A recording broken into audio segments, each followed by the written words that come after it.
His journey is made of his music, his passion, and everyone he's inspired along the way. Wherever your journey takes you, we're here for you every step of the way. Citizens Bank, made ready. Play defense. All y'all say is okay, see how long you gonna ride on our gas. And what Kawhi's doing is exactly on brand. Every team knew this. Every fan knows this. Kawhi's coming, maybe, but Kawhi's gonna be there at the end. So this whole MJ fueled by hate, and I use all this criticism to motivate me. If it ain't for you, if that ain't how you built, and LeBron showed year one, Miami, he's not built to be the villain, to always take the criticism and make it a positive. I don't think he's gonna last with this pro. But to get wait a minute. So listen, I'm gonna be at the game tonight. You know what I mean? This is a potential finals matchup we're gonna see. So I'm disappointed to not, see Kawhi. Look, I wanna ask you straight up.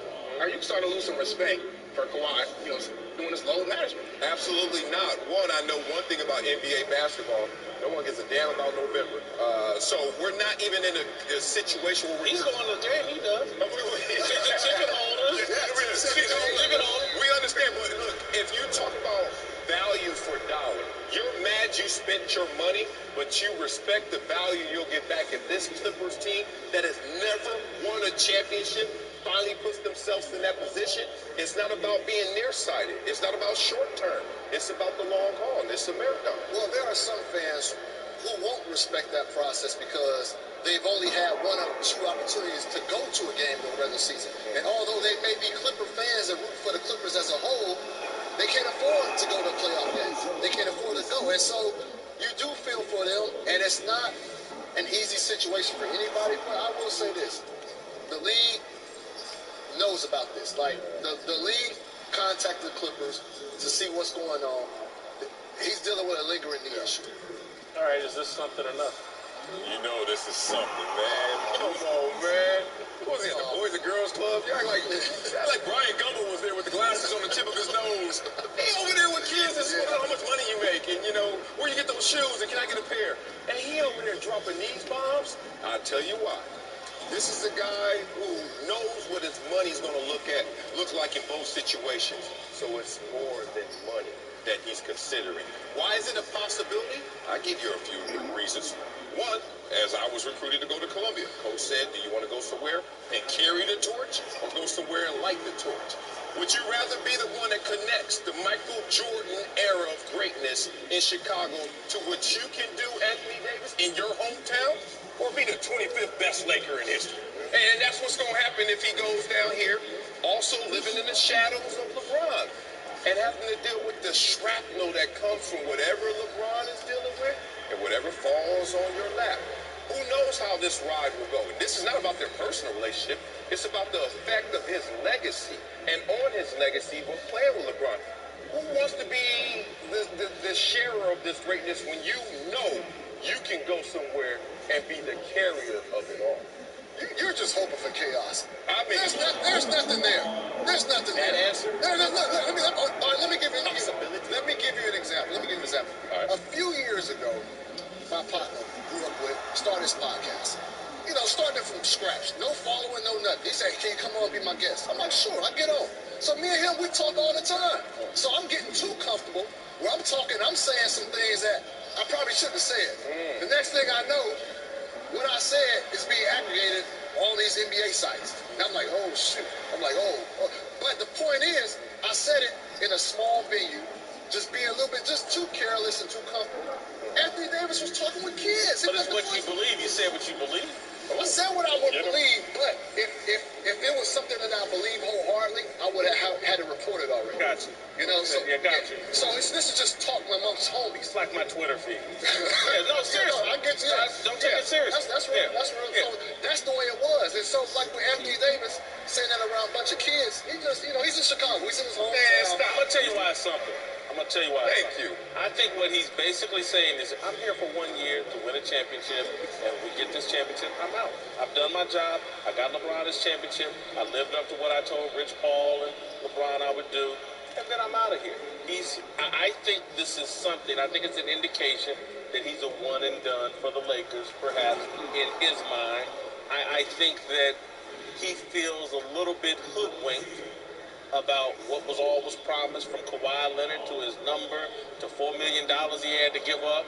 And he's like, got a little middle note. I'm going to do it this year. I'm going to do it this time.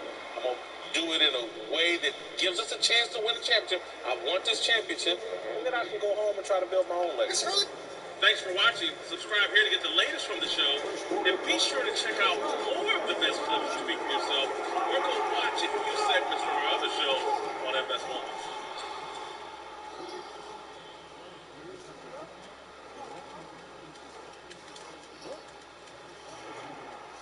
Somebody was shot? Where were they shot? 6 fatal attacks in less than 30 hours. Police believe the killer is a skilled marksman. Authorities admit they don't know who or what they're dealing with. Everybody is at risk. Everybody is vulnerable.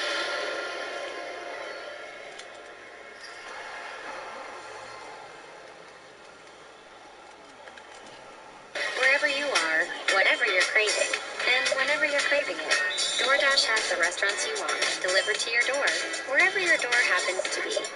Get unlimited $0 delivery fees with a Dash Pass subscription. Start your free 1-month trial today.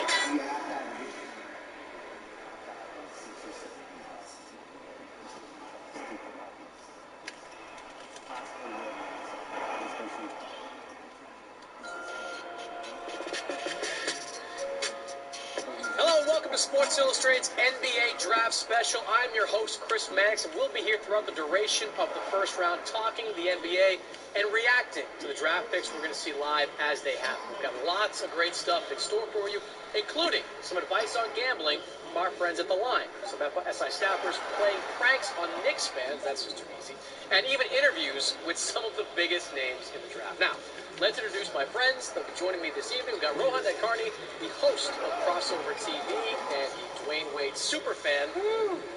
Next to him, Dave Yeager, former coach of the Sacramento Kings, and here to provide his insight into the draft, into the NBA draft experience, and look at some of the team needs. On my other side is John Rothstein, college basketball insider, and next to him is Frank Martin, the current head coach of the University of South Carolina men's basketball team. Guys, how are we feeling tonight? We feeling good here? We're all dressed in blue. Do you feel like It kind of looks like we went to Joseph A. Bank and got the buy 3, get 1 free deal, you know? We all picked out a blue suit. The gray one, the free one?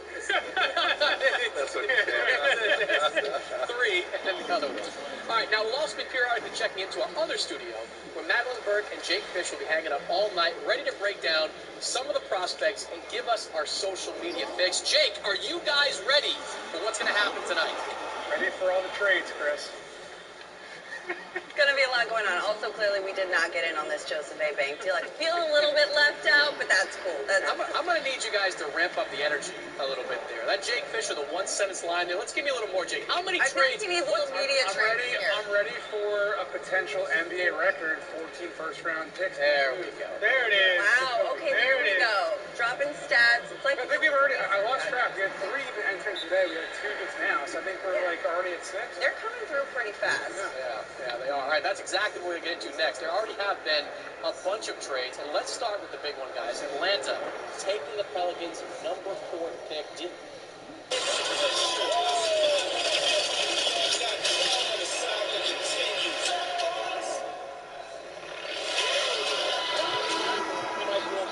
Tony, Emma Watson refers to her single relationship status as being self-perfect. Tony Kornheiser. Mine too, ever since I got ghosted by Loretta Swit. Loretta Swit? Yeah. You have to be 60 to know who Loretta Swit is. How old do you have to be to know who Emma Watson is? Because I know who Emma Stone is. Who Emma Watson? I don't know who Emma Swit. Loretta Swit over or Yes. under? 80. Under. Over. 80. Yeah. The Stephen A. Smith Show starts right now.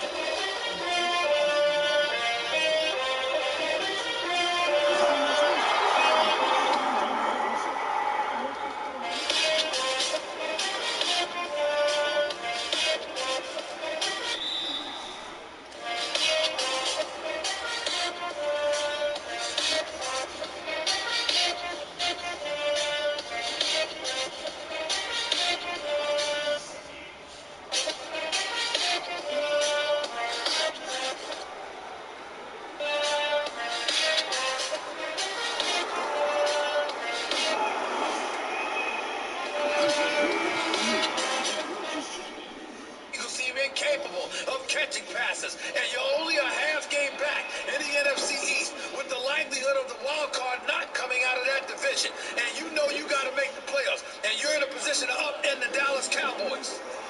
You do what you can. You do what you can. You ain't signing this brother to a long-term deal. You're not making any kind of investment in him. You don't trust him because he hasn't earned anybody's trust. A matter of fact, he's devoid of any trust. We don't even know if he doesn't have a screw loose. I got people walking around telling me they thinking he's suffering from CTE and just doesn't know it and hasn't been diagnosed with it yet. I don't know. I'm only talking about football. The Eagles need a receiver bad. They need it bad. Real bad. Because these brothers can't catch the damn ball. I've counted at least 15 drops this season, y'all. Whiteside, Aguilar, Jeffries, whatever. I've counted at least 15 drops. I ain't never seen anything like this. I'm serious. The Eagles should think about cheating by attaching crazy glue to their palms or gloves or Velcro or something. They need assistance. These brothers can't catch on a consistent basis. Doesn't make any sense. Too many drops. Carson Wentz only got 4 interceptions on the year. Carson Wentz got about 14 touchdowns on the year. I predict for you he'd have about 5 or 6 more if they didn't drop the ball so damn much. So if I'm the Philadelphia Eagles, I consider anything. Desperate times call for desperate measures. I want to get back to the Super Bowl, do what I can. I'm not condoning a single damn thing about Antonio Brown. What I am saying is that he shouldn't be allowed to play football until his house gets in order and he suffers the repercussions and ramifications of his actions. But if the commissioner is not going to put him on an exempt list and the commissioner in the National Football League is not going to suspend him, and you know that he's available for the other 31 teams in the league, my God, what if the Dallas Cowboys went out and got him? What if Aaron Rodgers and the Green Bay Packers went out and got him? What if Seattle decided, guess what, there's a relapse involving Josh Gordon? Well, he's not going to work out, so maybe we're going to take a chance on Antonio Brown. Where would that leave the Eagles then? You got to think about what the competition might grab. You got to pay attention to that. All I'm saying is, when you consider those potential obstacles for the Philadelphia Eagles, you got to take everything into consideration. You got to look at it for what it is and operate accordingly. 888-SAY-ESPN. It's 888-729-3776. You are listening live to the Stephen A. Smith Show, ESPN Radio, ESPN News. Let me get to a little basketball here, because I want the city of Los Angeles, I hope you're listening to what I'm about to say. If you're in Houston, I need more defense. Period. You need more defense. And you need Russell Westbrook shooting better than 3 for 18 from three-point range over the last 3 or 4 games. You need that. Period. Everything will be fine. You'll still win over 50 games. If you pull in, you win the Western Conference Finals last year. Get your act together. You lost to the Golden State Warriors last night, who didn't have Steph, Clay, Dre, or Kevin Durant. And you still lost to them. Get your act together. And Hassan Whiteside, nudge and push around, do it your own size. Try that.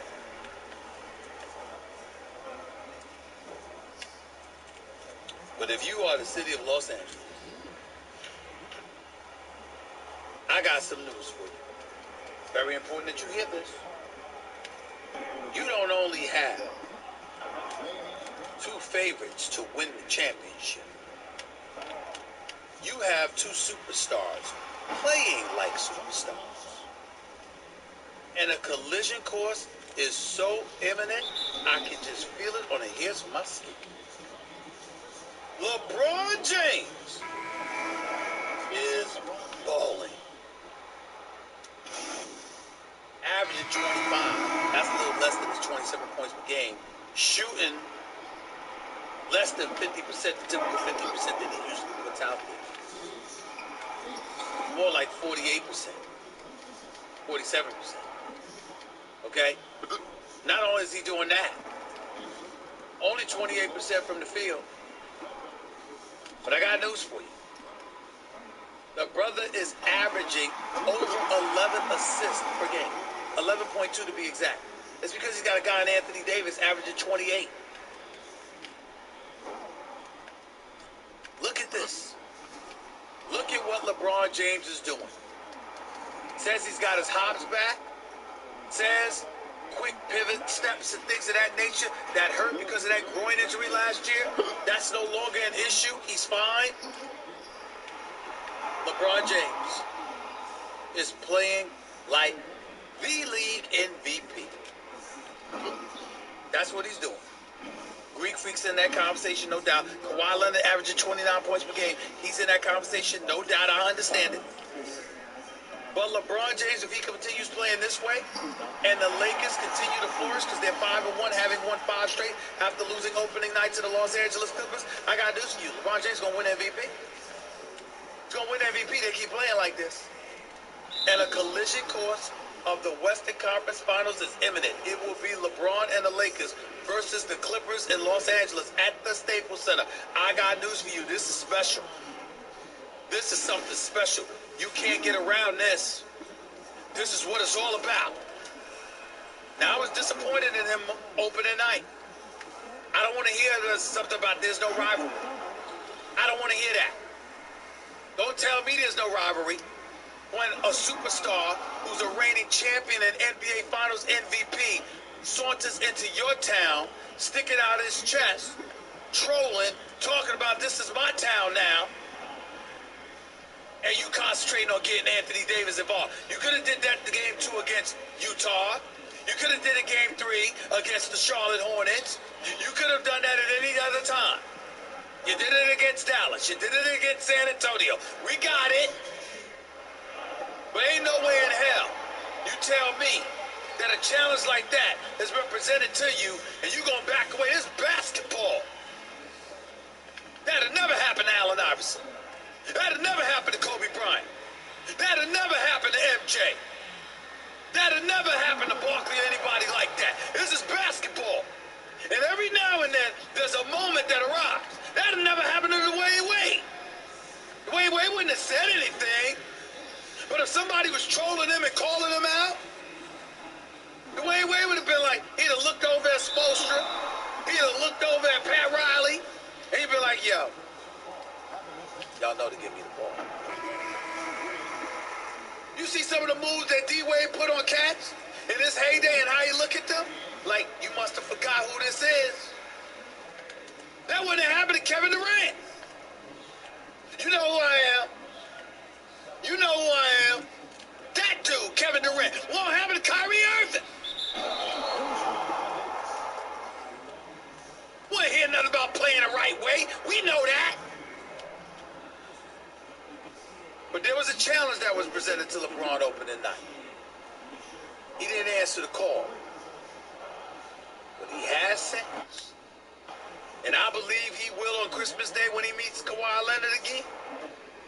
And I can't wait. I can't wait. It's a month and 3 weeks away. I can't wait. But I want to be very, very, very clear about what I'm trying to say. If LeBron continues to play this way, he will be the league MVP. Yes, he will. And the Lakers will win it all. I'm just telling y'all. Clippers are a better team. They're deeper. They're more together. We're going to take this moment to give the Lakers the props they deserve. Magic Johnson abruptly walks out on them for the season finale. We looked. He came on First Take, talked about being betrayed by Rob Pelinka. You got people trolling Rob Pelinka because he was caught on tape, lying about some motivational story he was trying to tell about Kobe Bryant. The Lakers have been much maligned. Jeannie Buss, question marks about what she was doing. Well, look at the Lakers now. They're 5-1. They ain't going to miss the playoffs for 7 straight years. They're going to make the playoffs this year. We not only can point to that, we also have to look at what Jeannie Buss and them have done. We maligned her about Kurt and Linda Rambis having too much say. Rob Pelinka, an agent turned executive. Does he know what he's doing? We did all of that. The coach coaching situation. Frank Vogel, when everybody and their mother knew you wanted Jason Kidd, but because of his checking off-court pass, you couldn't just give him the head coaching job. And what did they go out and do? They hired Frank Vogel, who knows a thing or two about coaching defense. They hired Jason Kidd, who knows a thing or two about developing players. Lionel Hollins, who knows a thing or two about being the lead dog on a bench as a former head coach in Memphis. And then look at what he's done here as an assistant coach. And my man Phil Handy, 4 years in Cleveland with LeBron. Last year in Toronto with Kawhi. He's the one on the court out there coaching players and teaching them on the fly, on the court. All of them are your bench coaches. I got news for you. I ain't going to give anybody an edge over Doc Rivers. Maybe this side of Greg Popovich, and maybe not even that. But this staff that the Lakers have assembled is pretty damn impressive. And then you got the players. With Kuzma coming back. I got news for you. Sleep on the Lakers if you want to. I still think they need another shooter. But sleep on the job that they've done thus far all you want. They are very formidable. And none of us can forget that.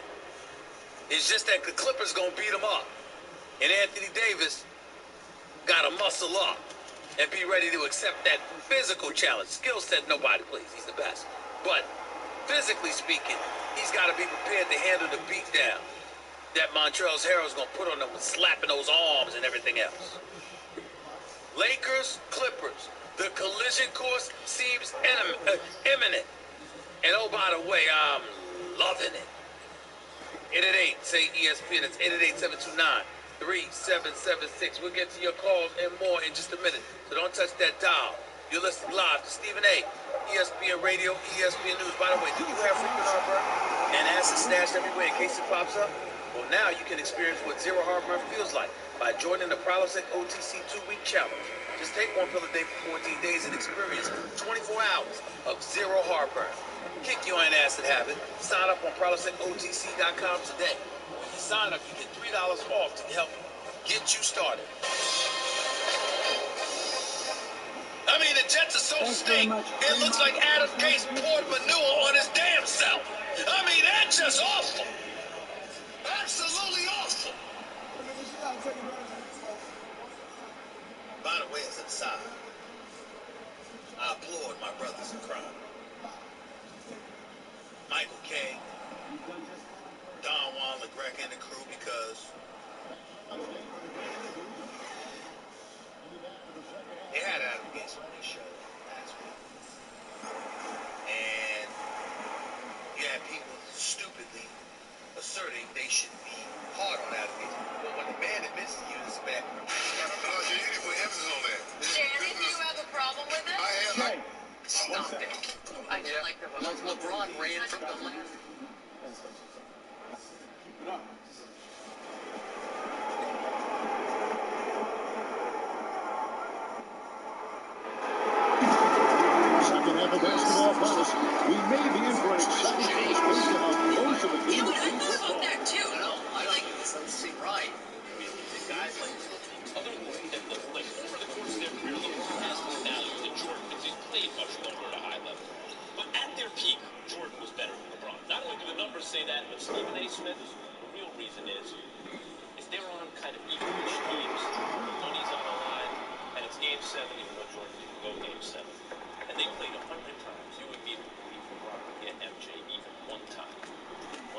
say the most valuable player in the game. And the reason I was always saying it's LeBron is because once the playoffs started, he showed everyone what's what. He showed he was still a man playing with kids, basically, once the playoffs started. But Stephen A., in his 16th season, his team missed the playoffs. Meanwhile, Kawhi Leonard got traded, and that team magically won the championship, and he had one of the all-time great postseasons. So if LeBron wants to take it from Kawhi, in the words of Yoda, who was talking to Luke Skywalker, Stephen A., Vader, you must confront Vader. LeBron must confront Kawhi. He ain't getting no MVP so far. When he's been playing with AD, Kawhi hasn't been playing with Paul George. When they went head-to-head, Kawhi got him and LeBron didn't want it. It's Kawhi Leonard until proven otherwise. Well, listen, I'm not about to sit up there and go against you in terms of your point about what we saw from LeBron James opening night, which was anemic to say the least. I don't give a damn what anybody says. But based off the way he's been playing the last 5 games, along with my prognosticating about what he was going to do this year, I'm here to tell you right now, he's right on course. He continues to play this way. The Lakers continue to win this way. LeBron James is going to end up being the MVP of the league because, unlike you, I do believe the regular season matters. I don't think that you tell an audience, millions upon millions of fans, that the 82 games that they pay to watch these players perform should mean absolutely nothing. I'm not of that mindset. What you do in the regular season matters to me to a strong degree. It doesn't mean you have to play every game, but I do believe what you do during the 82-game regular season, there should be a separate award for that. I don't have any problem with being a playoff MVP, a finals MVP, and distinguishing and differentiating that from what you do in the regular season. And I don't have any problem with you being recognized for what you do in the regular season, even if it highlights what you don't do in the postseason. But when it comes to LeBron James, going to be 35 years of age next month. He's averaging 26, 8, and 11 right now. He's leading the league in assists. He's had 3 consecutive triple-doubles.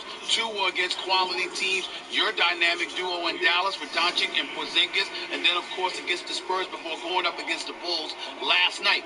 When you see the way that he plays, and you see the way that he's running this team, and you see his efforts on the defensive end of the floor, and you recognize the fact that for the first time in a decade, he was home in April watching the postseason because he got injured last year with a groin injury, missed 17 consecutive games, ultimately ended up missing 27 games overall in the season, playing 55 after his worst statistical year. Everybody talking about Father Time climbing in, etc., etc. I'm the one that came on there and said, yeah, this brother is going to be a monster this year. He is going to be on a mission. He is going to sit up there and guide the Lakers from an abyss to playoff contention. I believe that they are moved away from winning the chip. I know the Clippers are a better team, but I'm still picking the Lakers to win the chip because of LeBron and AD. And I think right now with what we're seeing from LeBron, he has not made me out to be a liar. He's been a monster. And I got news for you, Max. It's just getting started. Look, he's going to get even better as this season progresses.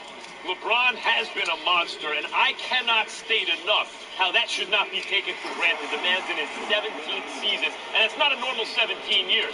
It's Olympics. It's the globe trotting in the offseason.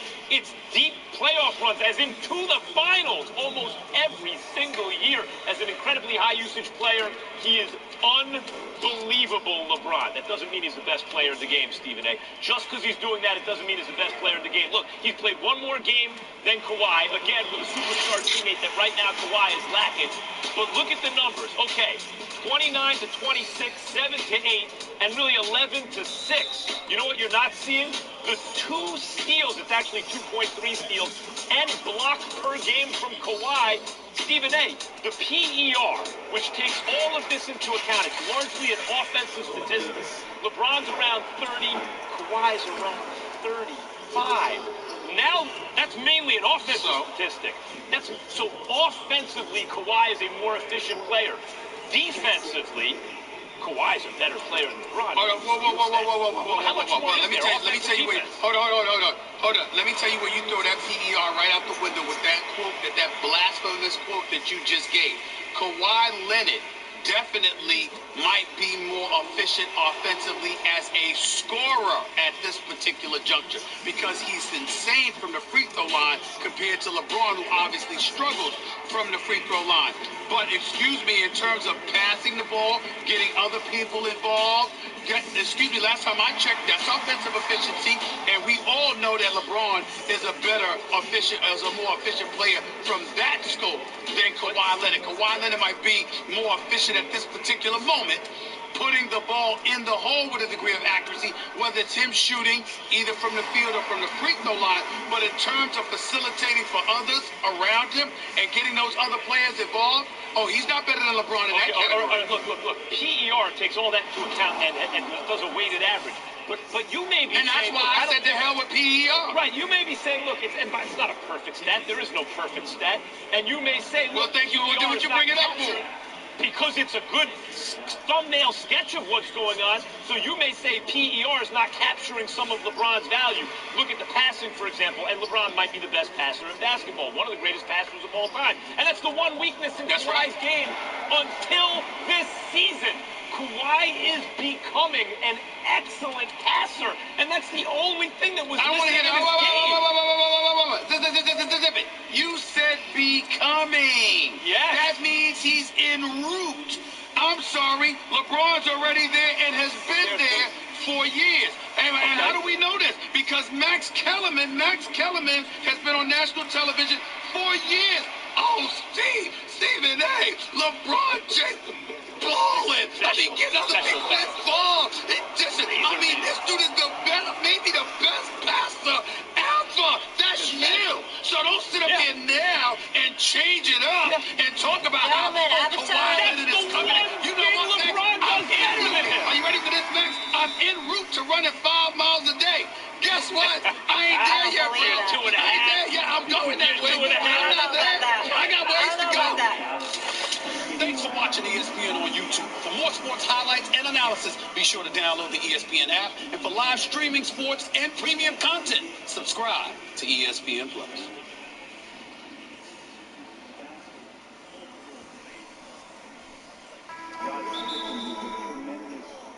Chris Broussard. By the way, that's the first time in a long time I've heard him referred to as James. Right? You know what? I thought about that too. I know. This doesn't seem right. Or maybe James, like LeBron James. Why would you say LeBron? He's getting older. He goes by James. Mr. James. James. Everybody else, superhero. He can go by anything. James. Yeah. I actually thought that though when I was reading the script. I'm like, technically, that's more. T-Mac, what you've seen so far, and you saw those numbers tick up, when all those numbers were on the screen together, I saw you just shake your head, like, come on. How close do you think he is to reaching his peak? Because he's already grown in these 7 games. I think he's at his peak. I think he's reached his peak. Points are the same, but I don't know if him averaging 14 rebounds on the season is going to continue. However, doing it right now is incredible. 7 assists. I mean, that's who he is. He's a playmaker, right? He's surrounded by a lot of shooting. He has the ability to drive and penetrate and make plays for his teammates. I think he's there. It was 24, be 25 this year, I think. So I think he's at his peak. The one thing he can improve on is his jump shot, and he's taking more. I like to see him taking his shots. He's not shying away from it. He's taking more 3-pointers. He has to, be a better free throw shooter, shooting 60%. Coming out of his hands bad. Yeah, it the tip on that. Coming out of his hands bad. But I mean, he's taking more threes. He's shooting more outside jumpers, and he's still averaging 61% from the floor. So I think that's. I remember 4 years ago, I watched a game. The 73-win Warriors were in Milwaukee playing against them. It was a fourth-quarter game, and Giannis was the best player on the floor that night. And I remember thinking, my God, this guy's future is unbelievable. I don't agree that he's gotten there yet. And it doesn't have anything to do with statistics. To me, it has to do with playoffs. When you are a first-ballot Hall of Famer, I'm sitting next to one, you realize that in a playoff setting, you can take over and win a game. In some cases, you can take over and win a series. We've watched LeBron do it. We watched Kobe do it. We watched Kawhi come into that. Giannis has that ability, but he has not yet been able to do that. We just saw last year, in fact, 2 years ago, too, in the Boston series. That series was there for him to take. He wasn't ready to take it yet. Eventually, I believe I call it the Matrix moment. The moment where you realize that you're better than everybody, you can take the game.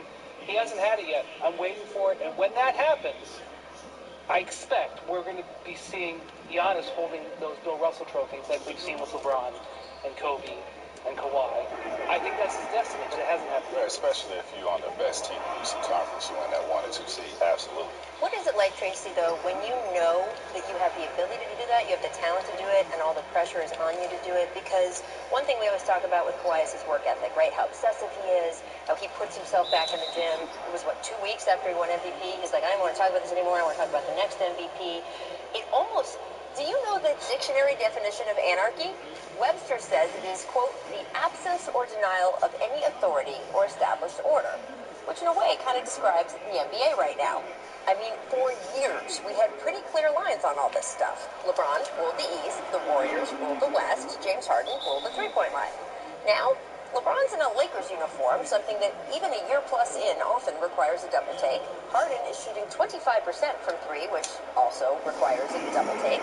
And the Warriors have gone from the Goliath everyone rooted against to, well, not even really David. They're more like if David had a younger cousin who just moved to town from a farm somewhere, and suddenly all of NBA Twitter is on board with them now. They were going nuts last night when rookie Eric Paschall dropped 34-13 to push Golden State past Portland. It's all wonderful and weird and feels a little bit like chaos, and really, who better to rise up in this new lawless NBA reality than, yes, you know who? Roll it! The Sons of Anarchy! Devin Booker, DeAndre Ayton, well, not Ayton right now, but Robert Sarver and the always on-point Greta. This has been one of my favorite of our shows within a show here at The Jump because, I mean, my God, the saga of this team. Disastrous draft picks at times, too many point guards, not enough point guards, having to give fans free beer at a community event due to a player no-show, and of course, the owner leaving defecating goats in the general manager's office. That was bad. Phoenix seemed to be off to another rocky start this season when Ayton was suspended 25 games for a drug test violation. But despite that embarrassment, long-suffering Suns fans were convinced that things really were changing.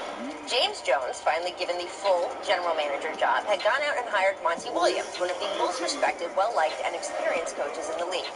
James also announced he wanted to raise the floor, quote-unquote, of the team, which, I mean, as the rallying cries go, I mean, I'm not sure that basically saying, we're going to be less awful should get printed on a t-shirt anytime soon, but James's point was that if you want your team to play with a base level of professionalism, you need actual, reliable, experienced, good influence professionals. Or as he put it, quote, NBA players, not prospects.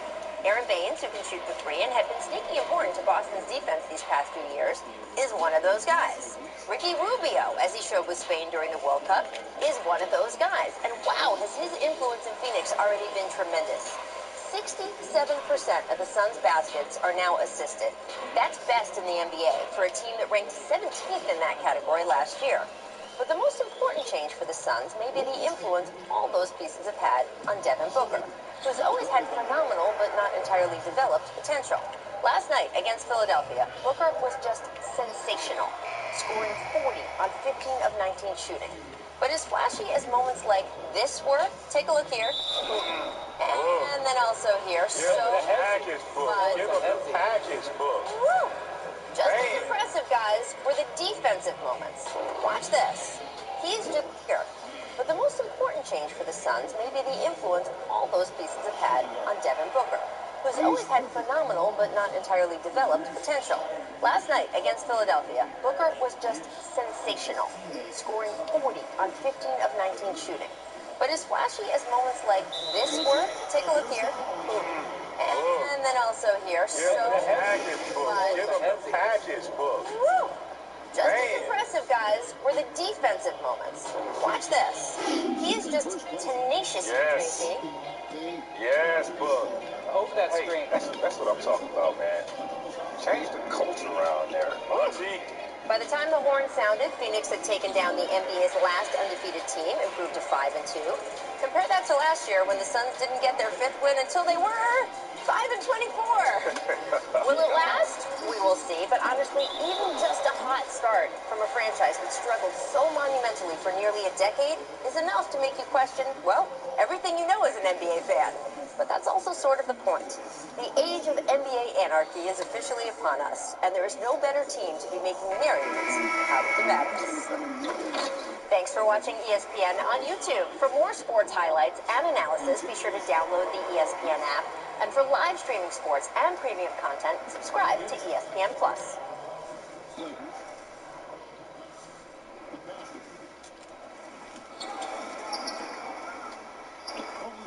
Tracy, what encourages you most of what you're seeing in this Sun start? Well, I'm just happy that James Jones has selected a guy like Monty Williams to come in here and change the coaching. A guy that's been under Greg Popovich with the Spurs, winning the championship in 2005, being under Coach K on the national team. So he's been around, a lot of great coaches and been taught well. To bring that culture and carry it over to the Phoenix Suns, where they've been struggling for years, it's a phenomenal job. Oh, look who that is. He's a great Christian guy. He's a God-fearing man, and he's always speaking positivity. And I can see this on his team. I mean, he's putting these guys in great position to basically be the best of the version of themselves, which is Devin Booker. I mean, it's not just putting up 30 points and your team down 25. Now it's a defensive presence there now, and you can score 30 and give you a chance to win the game. So I like where they're going, and they don't have DeAndre Ayton yet. They're missing him for 25 games. So it's interesting to see if they can continue to improve and quality wins on there. Yeah, getting Monty Williams is one of the biggest free agent signings in a recent team history, because remember, the Lakers wanted him. They beat the Lakers for Monty Williams, which was a huge moment for them.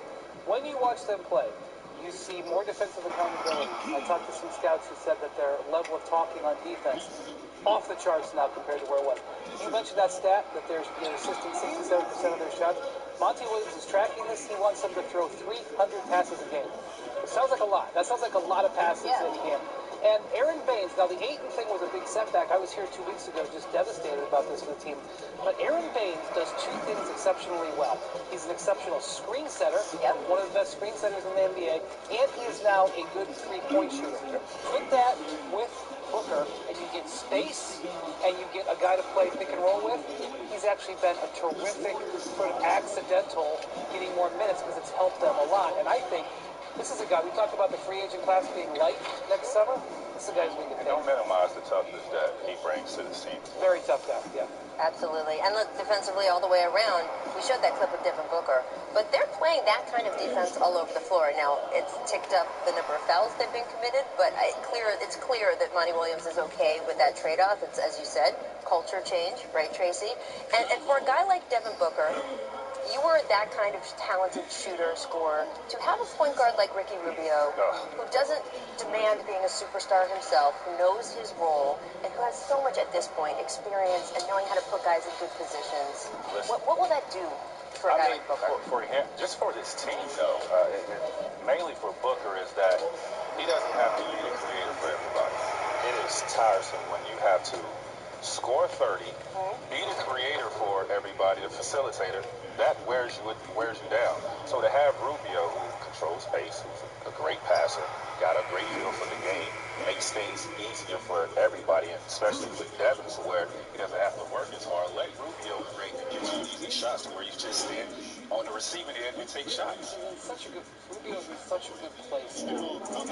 Talking to him in China, he's in such a good place mentally. He's in such a good place about where his game is, and he's in such a good place with his family. He lost his mom a couple years ago, which was devastating to him.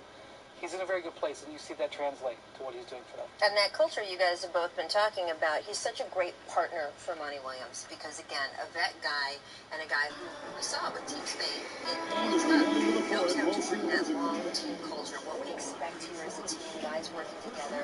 He talked about this summer he wants to bring back to the Phoenix Suns, which is exactly what Monty Williams wants to do. And I was watching this game this morning.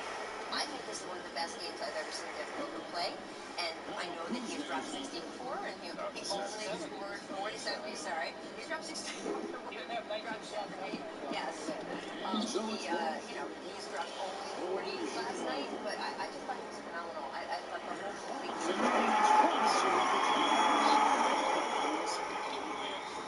What he's been through, to know that, okay, they had an undefeated Philadelphia 76ers coming here. Without Embiid. Yes. Okay, so they don't have the upgrade there. I can hear the Philly fans screaming. That's a quality win. They still were undefeated without him. Without him the game before. Thanks so much for watching ESPN on YouTube. For more sports analysis and highlights, download the ESPN app. And for live streaming and premium content, subscribe to ESPN Plus.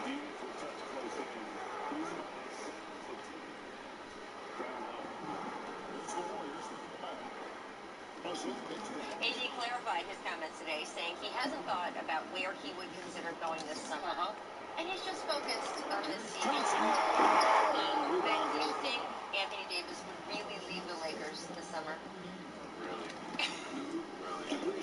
Chicago. Really? Seriously, he's gonna leave this out here? Come on. I mean, I love that you brought up the time card. He's just giving the kids in Chicago a little bit of hope. They haven't had anything in quite some time, so he's not going anywhere. So officially, Anthony Davis has not guaranteed the Lakers that he will resign. That has been told. And the Lakers have not offered him a contract because that would be tampering, right? They can't. And nobody tampers. Nobody. That has now been banned. Yes. Correct. Absolutely. Because it is an unfair advantage to your organization if you talk to him about a contract for next year before other teams have a chance to do so. Having said that, he would be resigning with the Lakers on a 5-year contract.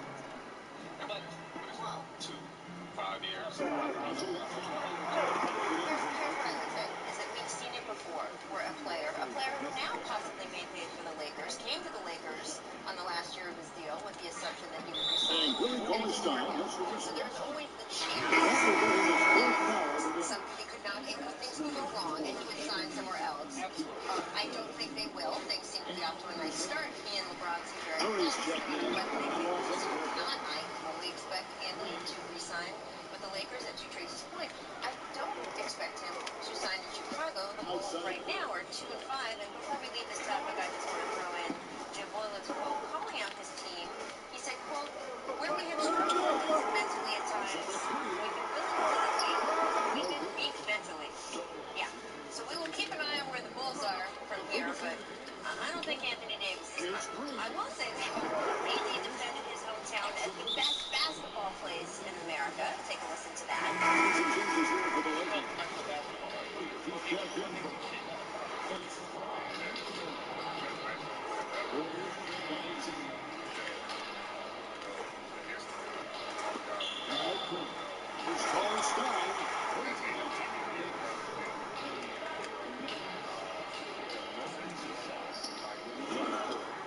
So he says it's not even close. Here's a list of notable players. We took the 3 largest cities, New York, Chicago, LA. So along with AD, Chicago has D. Rose, Dwayne Wade, Isaiah Thomas, that Isaiah Thomas. LA has a great presence in today's game. Kawhi, Harden, Russ.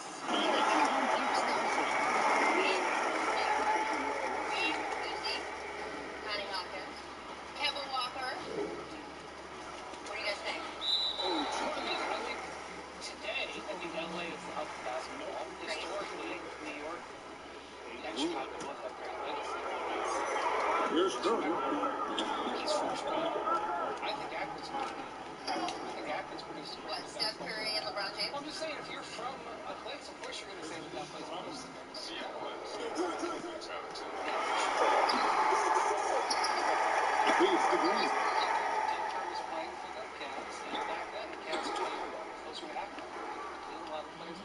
Akron, the cradle of basketball. Where do players consider sort of, where is that place? Is it still New York just because of the history there? Right. I think LA is playing the heart of basketball. Well, it's not just people talk about that in terms of today's game. The two teams here, the way players spend the time here in the offseason, but I do think we have to note all the great players who grew up and came up here in LA.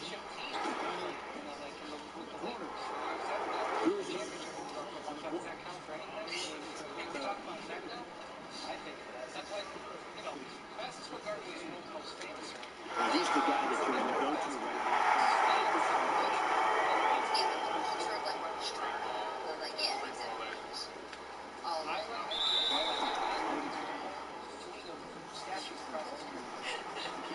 I think it's Byron Scott, by the way, also. Inglewood, three-time champion. Little shout out for him as well. Thanks so much for watching ESPN on YouTube. For more sports analysis and highlights, download the ESPN app. And for live streaming and premium content, subscribe to ESPN Plus. Enforcing the issue.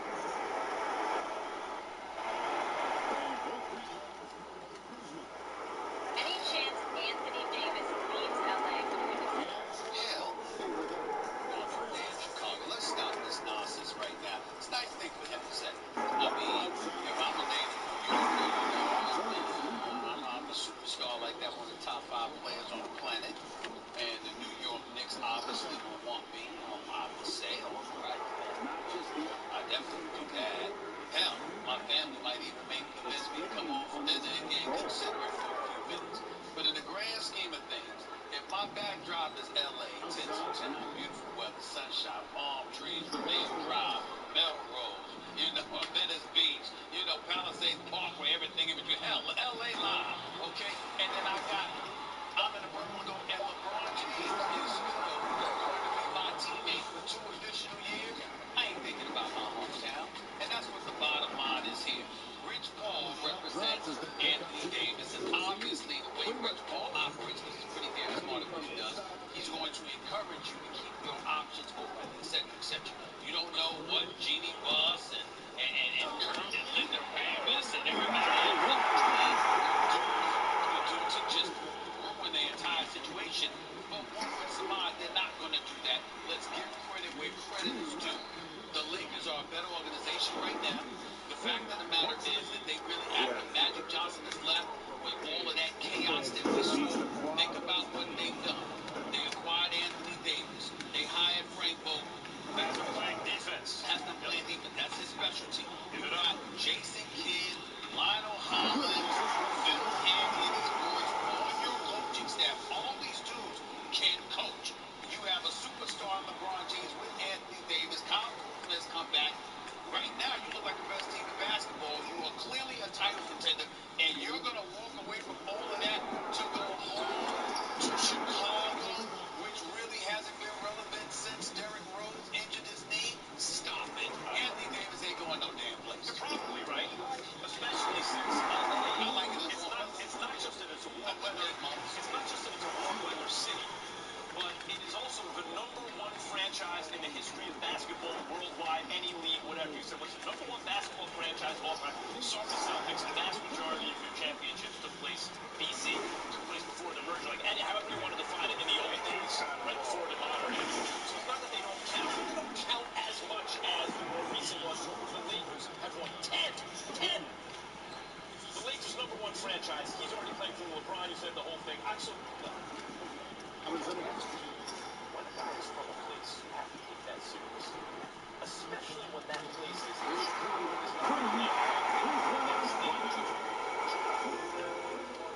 in the country. Now, I think it's fair to say Silicon Valley has surpassed it as in terms of the importance and kind of the glamour place to be.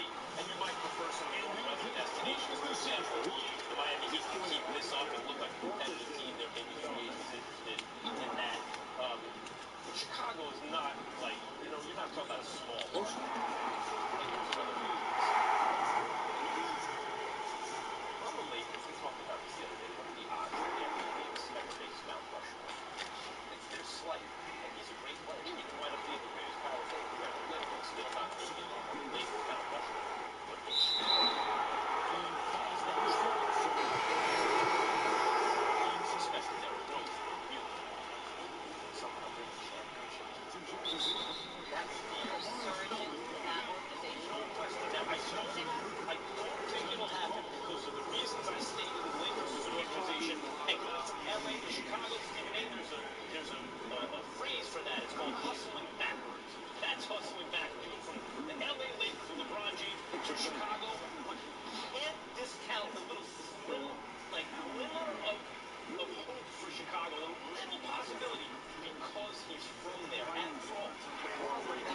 And I will excuse you being wrong in this particular instance for this reason. You haven't thought about something very, very important. John Paxson, I like both guys. I wish them nothing but the best. They've had positive years and what have you, but in recent memory, they just have not made the Chicago Bulls relevant. Okay? There's one thing for Jerry Krause to run off Phil Jackson because he knows that Michael Jordan is approaching the end and he just wants to move on from, Michael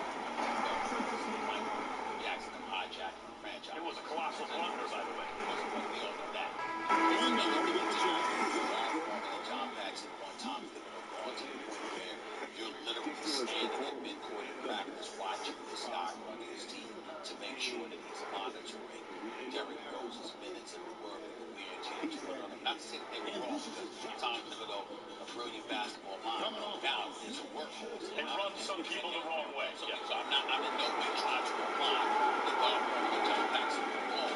I'm saying the allure, the way they hold over the franchise, they haven't themselves at the forefront to really resonate, ingratiate themselves with the modern day athlete, and to get them to gravitate to the franchise in a fashion that says, let me think about coming to go there to Chicago. It doesn't happen. You're probably right. I'm not saying it's likely to happen. I'm just saying this. Here are the things that a lot of athletes consider. Hometown. Like, what's at stake? What's the upside? Is it a big enough market where it can amplify my brand in the event of success that I could one day be a billionaire? Right. Chicago is right on the borderline, but I would say it falls on the right side. And I would say to you, where it really plummets is when you're talking about a transcendent superstar who's already in L.A. Now, if you're in New Orleans and L.A. and New York are not an option, your argument is valid. But with L.A. in your back pocket, You gotta be valuable. and then not only that, I'm going to go from LeBron James to Zach LaVine and Market and Laura Market. I love both of those dudes. Wendell Carter as well. That'd be a good team, actually. That'd be a good start. Thanks for watching ESPN on YouTube. For more sports highlights and analysis, be sure to download the ESPN app. And for live streaming sports and premium content, subscribe to ESPN. I have one kid in each branch of the military. My military is impressed. I talked to my wife police force today, even though she's on the other side of the world, they now need to hear famous on crime on us. They can mix and match their 3 plans for their double line. Guys, go right.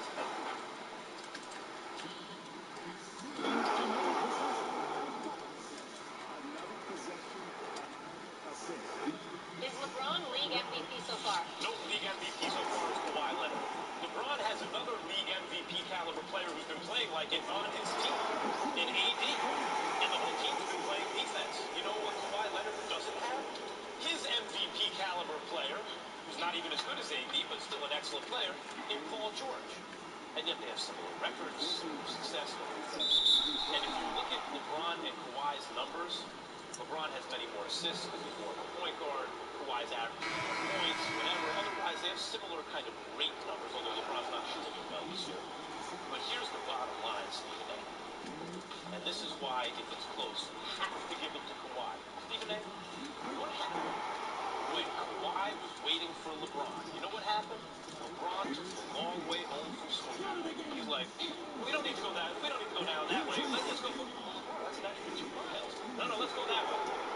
Kawhi is waiting for him. Took a long way home from school. You can't beg out of that matchup and really not want it and lose that game in the beginning of the season. And you say, oh, it's really close between these two. What's the tiebreaker? Cards, you're joking.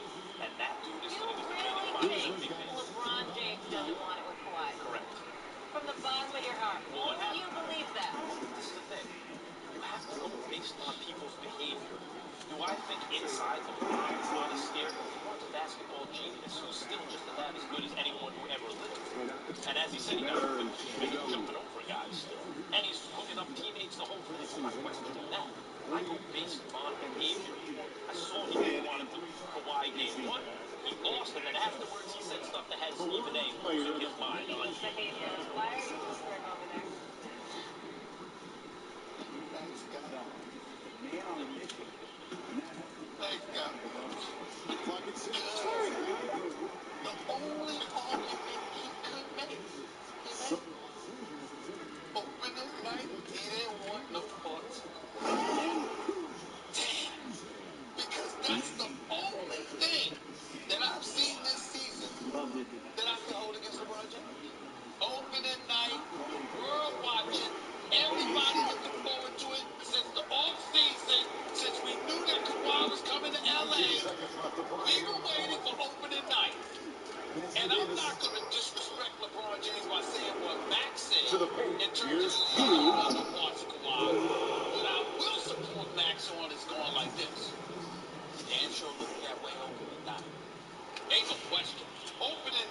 First one, Boston. I got on that run in the second quarter. You could have put an APB out for LeBron James. Goodbye.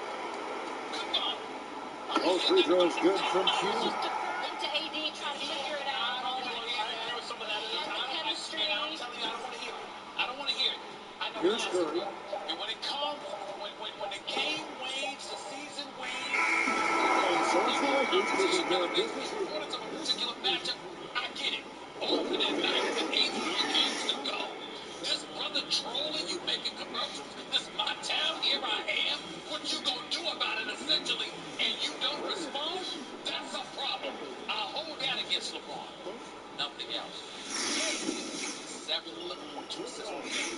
Now, he's shooting 48% from the field, which is down from what he normally shoots. Shooting 28% from the range, which is down. But again, that'll even out. That'll even out. Kawhi's averaging 29. Can't ignore that. All right, shooting 35% from the three-point range. Can't ignore that. But LeBron James is certainly going to be better, going to play better. But right now, the rebounds, the assists, running the point from the forward position and doing all of the and elevating his play defensively. He's been out there. Listen, LeBron James right now is in line, as far as I'm concerned. They're 5-1. The Clippers are 5-2. Clippers lost to a Utah team. LA beat. They lost to the Phoenix Suns. Lakers got them coming up soon. But right now, the Lakers are a half game better than Kawhi and the Los Angeles Clippers. We'll see what happens. Really doesn't matter. At the end of the day, right now, the way LeBron James has been looking over the last 2-3 games, this brother looks like he's right on track to win MVP. The Lakers look like they're on track to possibly win the chip. And I'm looking at it right now. The collision course. Anybody that knows basketball, anybody that cares about basketball, anybody that loves basketball, this is what you should want. You should want Clippers, Lakers, Western Conference Final, the hub, Staples Center. This is what they're on the verge of giving us. LeBron is not disappointed. Hey, Shaq here. Another day, another double-double. The one argument that he makes about Kawhi, I cannot deny based on opening night. Make that argument if it wasn't close in terms of their overall play otherwise. Thanks for watching ESPN on YouTube. For more. I don't know, Shaq, man. I have to say my passing and my scoring. I mean, they go together, so how do you pick? That's like asking someone what color two children are their favorite. For Shaq.